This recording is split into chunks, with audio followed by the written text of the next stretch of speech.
I rise today to oppose another massive infusion of arms into the volatile Middle East. Someone must ask the question, can a lasting peace be purchased with more weapons? Will selling sophisticated fighter jets and weaponized drones bring more stability to the Middle East? Is it wise to pour fuel on the fire that burns in the Middle East? The Senate today is debating with these joint resolutions whether to disapprove of the announced sale of 50 F-35s and 18 Reaper drones to the United Arab Emirates, a country that has recently taken encouraging steps specifically towards Israel, but with an overall record that should give concern. The primary questions we should be asking ourselves are, to what ends has the UAE deployed its military and its military technology in recent years? Does the UAE have a record that we can trust? What military behavior are we encouraging and rewarding with this sale? Will the U.S. bear responsibility if the UAE misuses these incredibly sophisticated weapons? The answers to these questions are far from clear. In fact, the UAE's record should give us pause. The UAE is not a democracy. Their human rights record is mixed, and their military activities in the region, as a one-time member of the Saudi coalition, contributed to the bloodshed and devastation in Yemen. On human rights, let's look at some recent reported examples. In 2017, Ahmed Mansour, a human rights activist, was given a 10-year prison sentence based on his speech. Specifically, he was charged for posting false information that harms national unity on social media. The charges against him were based on a call for the release of another activist who had been put in prison for political speech. Is this the kind of democracy or lack of democracy and lack of speech that should be rewarded with our most sophisticated weaponry? In 2017, the UAE government also handed down a 10-year sentence to Nasser bin Ghaith, an economist, for his criticism of the UAE and Egyptian governments. Is this the kind of country that deserves our most sophisticated weaponry? In 2018, the UAE arrested Matthew Hedges, a British citizen and doctoral student, and denied him access to legal counsel for 5 months. They sentenced him to life in prison for spying, charges based on a confession that was obtained in an undisclosed location. They were ultimately forced to pardon him after international outrage. Is this a kind of country we can trust with our most sophisticated weaponry? The fact that the UAE is willing to buy this technology is not, in and of itself, justification for the sale. This is the time to carefully study the situation in the region and to consider the effects of accelerating the Middle Eastern arms race in the short term and in the long term. This is why our government shouldn't be rushing into approving this sale. Yet our government is moving at warp speed to approve this sale. It's as if we intentionally don't want to consider all of these issues. The most frequently cited argument in favor of this sale is that the UAE has taken encouraging steps in the last few months. They have normalized relations with Israel, facilitated civilian travel, and more. Great. I'm all in for that. We should be encouraging peaceful relations between countries. I support those efforts. But it's not clear that dropping advanced military technology into the region is, in fact, encouraging peaceful relations, given on how it's been used, how these weapons have been used in recent times. The UAE spent years bombing Yemen as part of the coalition with Saudi Arabia to stop the Houthis. This bombing campaign was undisciplined and sloppy. Civilians, residents, and other non-military targets were often destroyed. The UN reports approximately 7,000 civilians killed in Yemen and over 10,000 wounded. The Saudi-UAE coalition helped create a humanitarian crisis in Yemen. Amid collapsing public services, the largest cholera epidemic on record has infected at least 2 million people, probably more, and killed almost 4,000. A lot of this is to be blamed on the civil war that has been perpetuated by Saudi Arabia and the UAE. At the height of the destruction, A Yemeni child would die of starvation every 10 minutes. More than 50,000 children have been lost to starvation. I have argued for years that the U.S. should play no role in worsening the crisis via an arms pipeline to the coalition that perpetuates this war. American technology helped facilitate this crisis and should be a real concern about sending more American bombs and fighter planes into this region. If they weren't used wisely in the most recent years in the Yemeni war, will they be used differently in the future? Can we trust the people who were part of a bombing campaign of civilians in Yemen to do and act more wisely with weapons in the future? Let's also not forget that a media investigation found that weapons that we sent to the coalition, U.S. weapons that were sent to the Saudi UAE coalition, were lost and in some cases handed over to terrorists. That's right, military equipment from the U.S. was sent to the UAE, but it wound up in the hands of terrorists. The Saudi UAE coalition reportedly used U.S. weapons as currency to win the approval of militias inside Yemen. To be clear, these activities are against the terms of sale. We told him, you can't give away our weapons. You can't use our weapons to purchase the support of Sunni extremists in Yemen. But they did. This should give us cause for concern. This should make us say, whoa, let's stop, let's pause before we send more weapons into this war. Not only that, but Iranian proxies captured some of these weapons and predictably pointed them back at the Saudi UAE coalitions. Guns, missiles, vehicles ended up in the hands of terrorists, weapons that we put on the ground in the Middle East. The same investigation found mine-resistant ambush protection vehicles, MRAPs, in the hands of Sunni allies of the UAE and Saudi Arabia. But guess who some of these Sunni allies were? Al-Qaeda in the Arabian Peninsula. We're talking about the remnants of Al-Qaeda in Yemen were getting weapons that we were giving to the UAE and Saudi Arabia. Does this sound like the kind of behavior we should reward with more weapons?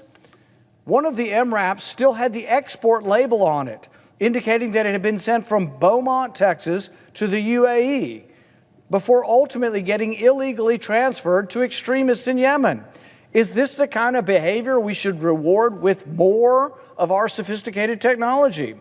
The serial number on another MRAP in possession of the Iranian-backed Houthis was traced back to the 2014 sale of U.S. MRAPs to the UAE. So the UAE not only was trading our weapons for support among Sunni extremists, including Al-Qaeda-affiliated extremists in Yemen, they also were having their equipment taken by the Houthis. So on both sides of the war in Yemen, we had U.S. weapons. Is it a good idea to flood the Middle East with more of our weapons? Is it a good idea to keep sending weapons that wind up in the hands of people who don't have our best interests at heart? Now, people say, well, the UAE's doing better. They've stepped back from the coalition. They're not, fighting as vigorously in the UAE. But there still are reports that UAE is still involved in the civil war in Yemen, that they are still engaged. The UAE has a very conflicted record on human rights. I mentioned a few of those who have been imprisoned for 10 years to life for speech against the government, or even just speech the government doesn't like. But flogging is also used as a form of punishment. There's no true freedom of speech or press in the UAE. Is this the kind of country we should give our most sophisticated technology to? Activists have been held in secret detention centers in the UAE. Electric shocks have been used as a form of punishment in the UAE. Social media statements against the government are criminalized. You can be put in prison for text messages, and people have been put in prison and or deported for text messages. The government has used mass trials against dissidents. Statements of support for Qatar were made illegal during the region's diplomatic standoff. Criticisms of government officials were made illegal by decree. This is not an open society. This is not a democracy. And this is decidedly not a country that we should be giving our most sophisticated weaponry to. Do we believe these arms sales will encourage or discourage bad behavior from the UAE? We are clearly communicating to the UAE that human rights take a back seat to arms sales. Part of the consideration for these arms sales is the recent developments from the UAE, most prominently the UAE's normalizing relations with Israel through the Abraham Accords. It's a positive development, without a doubt. I'm all in favor of it. I'm all in favor of trading with the UAE. I'm all in favor of Israel trading with the UAE. I'm all in favor of good diplomatic relations. But you can also have diplomatic relations without flooding the region with our most sophisticated armaments. Outwardly, we are told by all involved that the F-35s are not a condition for the Abraham Accords.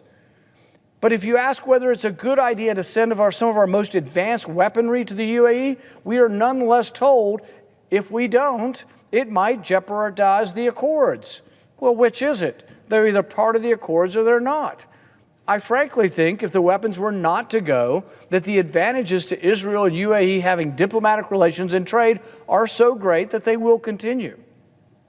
The assurance right now is that we will guarantee what is called Israel's qualitative military edge in the region, even after the sale of F-35s and Reaper drones to UAE.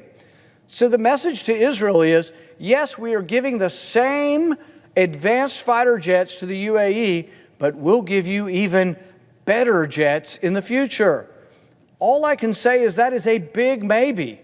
And people who accept on the face of that, oh, yes, we're going to guarantee something, but we're giving the same equipment to people who have been on the other side of virtually every other war in the Middle East, I think is a hopeful promise, but not necessarily a guarantee.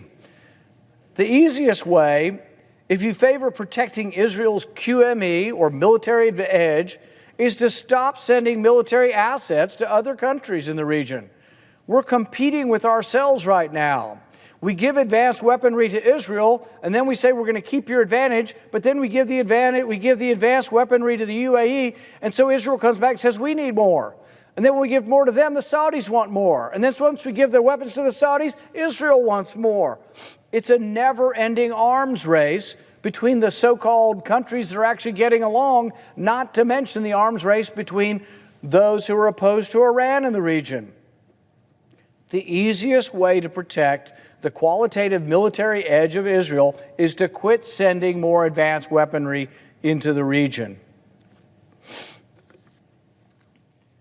We've committed to protecting Israel's QME in response to these sales, but we continue to obligate ourselves to increasingly large sales to offset the large sales we've already approved to others, like UAE and Saudi Arabia.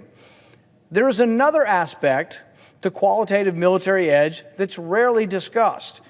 It's the QME that Saudi Arabia and the Gulf sheikdoms have over Iran.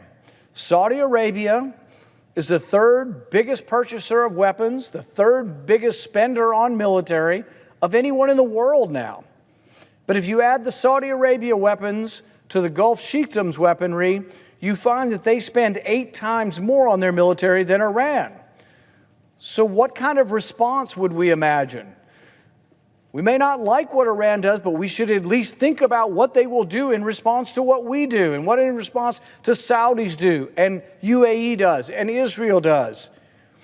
Exacerbating the QME inevitably leads to pressure on Iran to further escalate the arms race and becomes a never-ending destructive cycle of more and more weapons.